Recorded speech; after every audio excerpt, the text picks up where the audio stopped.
Good morning, everyone, and welcome to the fifth and final day of the B University Showcase. We saved the best for last for our final day. Dwayne, thank you so much for joining us this morning. You are too flattering, Michelle. Way too flattering.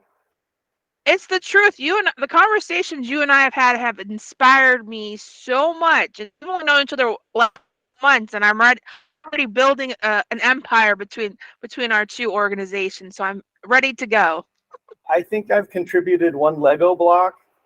You are the one doing the massive construction based on our conversation just before this. And talk about inspiring. Your passion and your ability to get stuff done is out of this world. So we're going to start off with an easy question. Tell us a little about yourself. Where did you grow up? What are you up to now? Let's see. Well, I'll start with where I'm at now. Aloha, everybody. I hope everybody has a day full of love, which aloha means hello, goodbye, and love. Obviously, our hearts and thoughts are going out right now to all the folks in Maui because of that devastating fire event that they had. The fatalities, unfortunately, continue to rise, and there are like 1,500 people still considered missing. So that was unbelievable to see. It's probably the worst event in their entire history. So um, I know my wife, who's a nurse, my daughter, who is working in a wound care clinic at Queens Medical here in Honolulu. They're both planning to go out and volunteer their services. So I'll probably stay here and hold down the fort. So um, currently, I work for a company called Ziders Enterprises, and I'm a contract psychotherapist. So I'm working for the Department of Navy, and I also work in conjunction with the Air Force. So I'm loving it. I'm thrilled to death about it because I'm getting to work with active duty members and their families. And my forte, of course, is around domestic violence and trying to help people heal from their childhood traumas and trying to break that cycle of violence that has often perpetuated into their adult lives. So backtracking a little bit from there, we've been here about 2 years. We came here for my wife's job, and it became my mission to get to help those active duty members because while we were in Colorado for 20 years, I had a private practice working with court-ordered men, women, and teens. And of course, that was all focused around rehabilitation and psychotherapy for folks who are arrested for domestic violence offenses. So one of the things I noticed was about 15 to 20% of my vet of my vic, 15 to 20% of my clients were actually veterans. And so they were on both sides of the scale, whether they had been quote unquote an offender, perpetrator, or also a victim of domestic violence themselves. And all of them had come from really traumatic childhood experiences. One of the interesting things I found is that the active duty service members that I see on a professional level all come from the same backgrounds. So their stories that I'm getting to work with today are so similar to the stories I was working with over those past 20 years. So to me, it's all coming together, this mission of trying to help people heal, help people break that cycle of violence. Can you provide a short definition of what psychotherapist is so people, because I've never heard of that before until I've met you. Okay, so you have mental health counselors, and I'm actually a licensed mental health counselor. You can also call it a psychotherapist because I'm working as a therapist, and of course, psychology. So mental health counselors, psychotherapists are basically interchangeable, and that's a different level, quote unquote, a lower level than a clinical psychologist who has a PhD. I have a master's in clinical psychology. Yeah, I had never heard of that term until you and I met. I had only heard of therapists, psychologists, but that I had never heard of that term that you use. So I learned something new today. That's definitely always a good thing, new things. From from your Colorado till now, what is the difference you've seen when it comes to mental health? As far as, has it gotten better? Is it about the same? Hmm. My suspicion is it's about the same. And actually, no, that's not true. It's gotten worse because events like 9/11, events like the Columbine massacre, and I am a graduate of Columbine High School, so I knew staff that were still at the school. I got to meet a lot of the graduating seniors from the high school when I was doing my graduate school because they were in my intro psychology class. So I think things have actually gotten a lot worse. 9/11 brought a ton of anxiety because not sure what's going to happen, how it's going to happen, where it's coming from. It was obviously that most horrific event that's ever happened on mainland soil where no longer could you feel safe. It completely changed people's view on flying for years because people were afraid to get up in an airplane. And then, of course, we've had this horrible epidemic of mass shootings and school shootings. So, yeah, I would have to say it's gotten worse. Do you think COVID has increased anxiety and depression based on the fact more people are afraid to leave their house? Yes, the COVID pandemic and the lockdown brought all kinds of problems because it brought more problems with social isolation, and we are ultimately social creatures. We need connection, we need interactions. Um, it brought a ton of anxiety, of course, as far as how could I get sick? And, you know, we've always heard that flu was a problem and caused lots of deaths as well. But I think that tended to hit more elderly folk. And of course, COVID attacks whatever your weakness is in your body. And it was attacking and killing young people and old people alike. So actually, yeah, it brought a ton of anxiety because people are afraid to go out. I still see people wearing masks out in the community, out in the outdoors. Um, yeah, it's going to stick around for a while, that anxiety, because the other issue with it, of course, is how often it mutated, came up with a new variant, and those variants became a little bit more contagious and a little bit more deadly as well. So, oh yeah, it's had a huge impact on us. When you take all those things that we just talked about between COVID, between the school shootings, between 9/11, anxiety in our country has actually gone through the roof. Because what? 9/11 happened while I was in graduate school, which I think was 2001.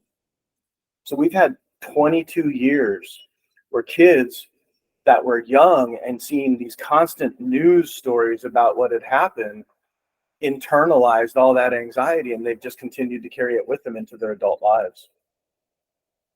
I was in college during 9/11. And funny you should say, in my psychology class, Intro to Psychology, I was in during 9/11. And we had those big screens pop up, and all of a sudden we see this chaos. And we're like, what is this? We had no idea. We thought it was a movie. Honestly, we thought it was a movie that they just put on all across campus to bring us awareness, not realizing it was happening in real time. I know it was absolutely staggering. We would have never considered that a possibility. Absolutely. So let's deep dive into the big topic on college campuses, Okay. suicide. I'd love to get your take on, one thing we've learned is last year, 5 NCAA athletes died by suicide in a matter of 2 months. Yeah. What can we do as individuals who are not licensed to help them get some comfort while they navigate through that process of finding the right professionals to help them?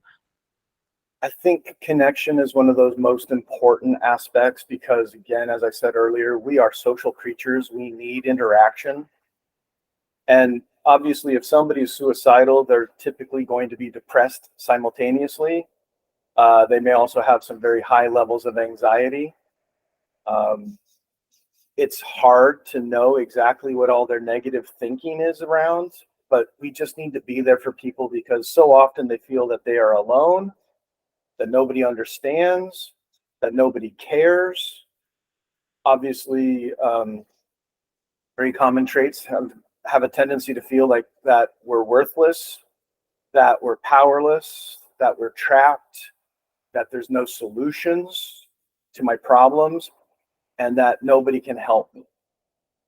And so, unfortunately, They see suicide as a solution to their problems. Now, the other thing behind that is usually there's going to be probably a genetic aspect of depression that runs through their family, and then whatever is happening in their life is contributing to it as well. One of the other problems I think I mentioned to you the other day when we were talking is that when I first came into the mental health field way back in the late 80s, it was considered the prime time for somebody to have their first psychiatric break, which usually meant hospitalization, between 18 to 22 years of age. And so most likely people have experienced some symptoms in their teenage years, but they didn't know what it was. It was scary. Everybody kind of is afraid that if I tell somebody, they're going to think I'm crazy. I think I'm crazy. I don't want that attention. I don't know how to deal with this, but I also don't know how to outreach for help. And so they never get to deal with it in their teenage years, and then they suddenly become young adults, and the pressure of college is high. The pressure to succeed is high. Unfortunately, when I was in college back in the 80s, I swear on a routine basis every semester during finals week, somebody jumped off the roof of our library. And typically, when you got to hear about the backstory, they were afraid they weren't going to get the grades that they assumed they needed. A lot of them were perfectionists. A lot of them were afraid that somehow they were going to bring dishonor to their family, that they weren't going to be successful enough, that they would never be able to advance. And they saw no end to their suffering, and they thought that was the only solution they had. So connection, be there for each other. Ask, are you okay? I think one of the scariest things that people would consider is, have you ever thought of hurting yourself? That's a powerful question to ask, because most people are going to be afraid to touch the subject. And by touching the subject, you open the door for somebody to turn around and actually say, yes, I have thought about hurting myself. Now, again, in our conversations, that doesn't mean we want to immediately call the police because this is some emergent situation. Somebody needs to have intent. They need to have a plan. But we could ask somebody, hey, how serious are you when you say something like that? Have you ever created a plan? What are your intentions behind this? You don't have to be licensed to ask those questions. You don't have to be licensed to care about those answers. And if somebody says, yeah, I've actually developed a plan, or yeah, I'm pretty serious about it, it's like, okay, how do we get you help? And it probably is not going to be about calling the police. It's probably going to be, hey, can I take you to the hospital? Hey, can I get you connected with the campus mental health and counseling team? Hey, can I have you stay with me, or can I stay here with you just to help keep you safe and maybe get you through this period of time, because hopefully it's going to pass a bit, right? And then I guess lastly, the other way of being able to help is if you see somebody who's been very down, very morose, very flat in their affect, if all of a sudden it seems like they had some miraculous change, like all of a sudden they became happy, especially that whole concept of giving away their prized possessions, or small things with people that matter to them, that they're either giving things away or acting very differently, that's one of the most critical signs about getting them help on an emergent level, because they suddenly feel relief inside because they've made a plan that they intend to carry out. I have a date at which I plan to do this. And now all of a sudden they feel relieved from their internal pressure and whatnot because they think they've got their atoms. So watch for that sudden, quick mood shift, like suddenly everything's okay. That's actually the sign that things are absolutely worse. You know, one thing I admire and respect about you, Dwayne, is you're very open and you're very compassionate when you share your insight as a professional. We hear these debates of professionals don't want to talk to non-degreed civilians, which then in turns cause that constant battle, which I know that's not their intention, Right. But with you, you're very open. I think this is what type of conversations we need to move the conversation about mental health forward because, like you said, you provided some great tips right there. And we don't have to be licensed. There's simple tips of what you do every day. Hi, how you doing? How's it going? One of the things I wanted to ask you about is relationships. College campus is a great place for that first love, that great love, yet they don't see the signs of potential red flags. What are some of your simple tips that you provide young men and women as they transition from high school to college, leaving the nest? Some things they could look out for as they begin their journey of finding that special someone to one day marry. Wow, that's a huge question to unpack. Because obviously I've been a relationships and crisis specialist, so I've got to understand all of what goes wrong in relationships clearly. Um, I think, again, we're social creatures. We want to connect. I'm not sure if this is going to directly answer your question, but if we grow up with trauma of some form or fashion, if we grow up feeling rejected, if we grow up feeling devalued and unimportant, which happens unfortunately all the time, whether it's because of parental mental health issues, parental addictions, parental divorces, all of the above, abuses that are happening in the home because unfortunately it's far too widespread. So many people have what I call a hole in their bucket, their emotional bucket.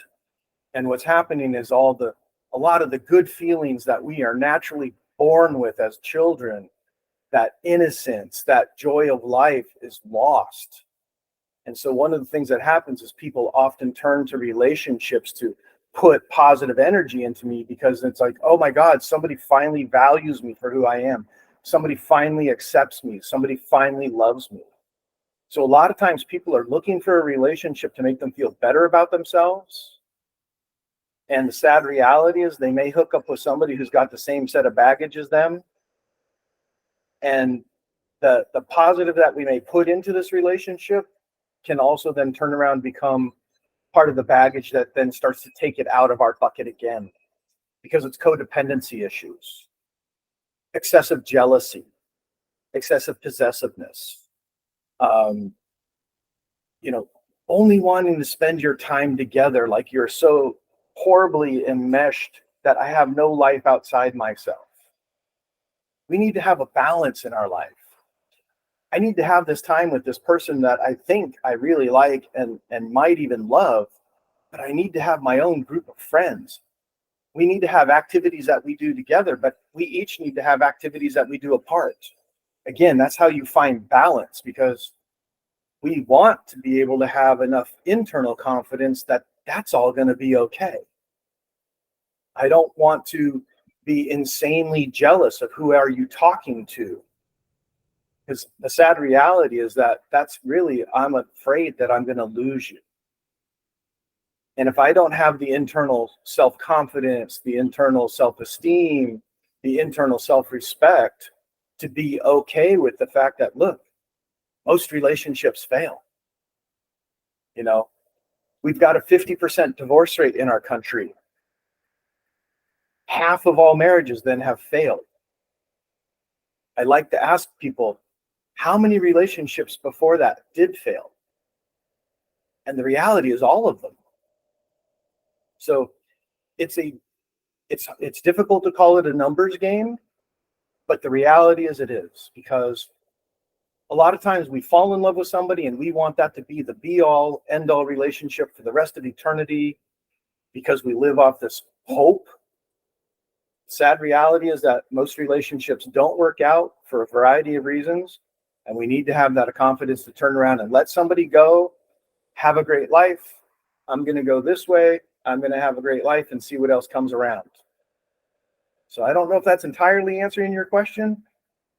But yeah, No, college is a place for us all to start getting explored, no, that was a good starting point. Like I said, we're going to be deep diving into this. Dwayne and I are going to be putting together a whole relationship program through Being University. We just wanted to give you a little taste of what's to come, but I'm really excited to explore this avenue with you. Especially, I've talked to a lot of men and women that have been in abusive relationships, those that have been sexually assaulted, domestically abused, and the biggest question they asked me is, why didn't I see the red flags? Why did it take me so long, 3, 4 years into this relationship, that I did not see the red flags? Oh, that is actually relatively easy to answer. We hope. We often live off hope. The reality is, all relationships start out good. We put the most positive energy in it. We often wear a mask. So I'm going to show you my best side. It's quite the false sales job at times. I'm going to hide my baggage. I'm going to hide the stuff I'm afraid of on the inside. I don't really want to let people know that. That first 6 months of a relationship always was pretty damn good. There's often a few red flags that when we look back, all of a sudden we realize, oh, shoot, that's the stuff that actually caused the deterioration of our relationship. But we live off hope. I hope it's going to be okay. I hope it's going to get better. I hope these things will go away once we do X, Y, or Z. And the reality is, a lot of times, those steps in a relationship are actually what accentuate and make it worse. Things got different once we moved in together. You hear so many times, this person was incredible until we got married. And it was as if they just changed on a dime the moment the ink dried on the marriage certificate. Everything was fine until we had kids. Everything was fine until. So one of the things that happens is that starts to slowly erode a lot of times after that 6-month mark. But what happens, of course, is that we've been invested in this relationship. We've put time, energy, effort, money. We invest in this relationship because we want it. We need it. And because we need it and want it so badly, we may not have the wherewithal to leave a bad relationship as it's developing. One of the other aspects behind that is almost always, it's never as bad as what I saw growing up. And so on a relative basis, this is what I'm hoping to avoid. So down here doesn't feel nearly as bad. And we don't realize is that over time, this is probably going to come up. It's not as bad as the relationships I've been in the past. I've been in some really horrible relationships. This one's not so bad. I might stick through it way too long, past the sell-by date, as I like to say. That's good advice, because like I said, there's a lot of people that I've spoken to, and that's the biggest thing is, why didn't I see the red flags? So one of the questions I've asked all my interviewees is, if you could pick one person to have dinner with, dead or alive, who would it be? Oh my God, I don't know. I want a round table of people. I don't think there's just one I could talk to. Man, I mean, it runs the gamut from former President Obama to Sigmund Freud to Carl Rogers to Albert Einstein. I mean, just there's so many people I would want at that table. And I don't think I wanted one dinner. I think I wanted a big long gathering. That works too. I just like to ask, who would you want? And those are some good people. Albert Einstein, definitely one I wouldn't mind picking his brain and learning a little more about. So my final question to you is, if you see an athlete or a college student standing on the ledge, they just tossed their backpack, tossed their gear, Mm-hmm. and said, enough is enough. What advice would you give them? What advice would I give them? It's temporary. These problems are temporary. Get help. One of the reasons that counseling, therapy is effective is because you have somebody who can be more objective and outside your sense of self, outside your sense of experiences, and they can give advice. They can help you develop new perspectives. They can help you realize that, hey, suicide might be a permanent solution to a temporary problem. That there really are things that can be done to make improvements, whether it's medication, talk therapy. The combination of both is better than one or the other. It's about developing a new purpose in life, because I know a lot of times athletes are struggling with, they put all their emphasis into this one sport and that this is going to be their be all end all. And then they are devastated when they have an injury and their career is coming to an end. Not ironically, I had a lot of former athletes in my domestic violence treatment. Some of them had been college athletes that lost their scholarships because of an injury, because of a summer DUI. They then turned around and sort of took a dose of fuck it all, as I like to say, and they kind of gave up on life. You see it a lot of times with the professional athletes, of course, because now all they knew was preparation for the game, preparation in the off season. Their whole life evolved around this sport, and I have no idea what to do next. I get to do a lot of career counseling here in the Navy. I get people who have been in for 4 years and getting out. I get to work with people who have been in for 20 years and are getting out because they're retiring, and they're like, I have no idea what I'm going to do next. We're all afraid of the unknown. It's hard for them to picture what life is going to be because they've been used to this one thing for so life. So military service, long-time sports, they're not that different, because we as humans are afraid of change. We like predictability. We like consistency. One of the things I absolutely admire about you is the way you compare the different scenarios. I think oftentimes people forget how similar situations are, because with mental health, we can't see it, so we can't understand it. Right. But I think when you start putting the similarities together, you kind of get that aha moment. So, Dwayne, I'm really, really excited to be on this journey with you, excited to be putting this program together. If you want to know what Dwayne's going to be doing on November 4th, you have to buy a membership before September 1st.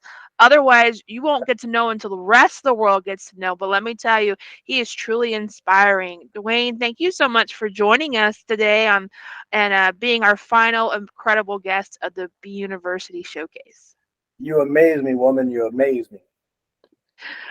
Again, buy that membership. Dwayne's stuff, Dwayne's talk will be up on our YouTube channel, and you can great way to connect with him, learn more about what he does. He's a great resource for students, for military, for anybody who just has a question. Reach out. He's definitely available when he in between his busy schedule to chat, but don't hesitate. He's a great resource to have. And of course, I want to remind people that I'm so looking forward to the rest of our work together as we put together those presentations that are going to be part of your B University Mental Health Summit in October. Again, October is Domestic Violence Awareness Month.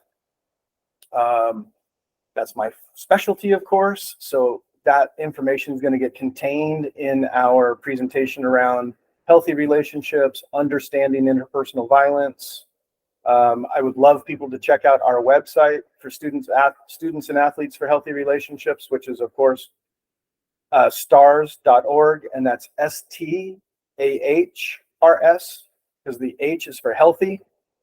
So love people to check it out. I'd love people to find me and our webpage for student athletes for healthy relationships on Facebook. We'll have a fundraiser in October as well around Domestic Violence Awareness Month.